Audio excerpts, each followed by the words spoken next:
বিশ্বজুড়ে জ্বালানি যুদ্ধের টান টান উত্তেজনার মাঝে অবশেষে মিলল কিছুটা স্বস্তির খবর। ইরানের বিদ্যুৎ কেন্দ্র ও জ্বালানি অবকাঠামোতে হামলার হুমকি 5 দিনের জন্য স্থগিত করেছেন মার্কিন প্রেসিডেন্ট ডোনাল্ড ট্রাম্প। আর এই ঘোষণার পরপরই বিশ্ববাজারে তেলের দামে বড় ধরনের ধস নেমেছে। এর আগে হরমুজ প্রণালী খুলে দিতে ইরানকে 48 ঘণ্টার আলটিমেটাম দিয়েছিলেন ট্রাম্প। পাল্টা হুমকিতে তেহরান জানিয়েছিল তাদের স্থাপনায় হামলা হলে আরব দেশগুলোর বড় তেল ও গ্যাস ফিল্ডগুলো উড়িয়ে দেওয়া হবে। এই পাল্টাপাল্টি হুঁশিয়ারিতে টালমাটাল হয়ে পড়েছিল বিশ্ব অর্থনীতি। ব্রেন্ট ক্রুড তেলের দাম ব্যারেল প্রতি $100 পর্যন্ত ছাড়িয়ে গিয়েছিল। তবে ট্রাম্পের সামরিক নির্দেশ স্থগিতের পর তেলের দাম 13%-এরও বেশি কমেছে। জিএমটি 11টা 8 নাগাদ ব্রেন্ট ক্রুডের দাম ব্যারেল প্রতি $17 কমে নেমে এসেছে $96।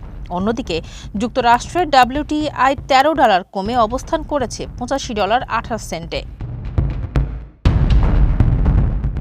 যদিও উত্তেজনা পুরোপুরি প্রশমিত হয়নি, তবে সাময়িকভাবে তেলের দাম কমায় হাঁপ ছেড়ে মিটেছে আমদানিকারক দেশগুলো। এখন দেখার বিষয়, 5 দিনের এই বিরতি মধ্যপ্রাচ্যের শান্তির পথে হাঁটে নাকি নতুন কোনো সংঘাতের ইঙ্গিত দেয়। ফারজানা হাসিন, মানবকণ্ঠ।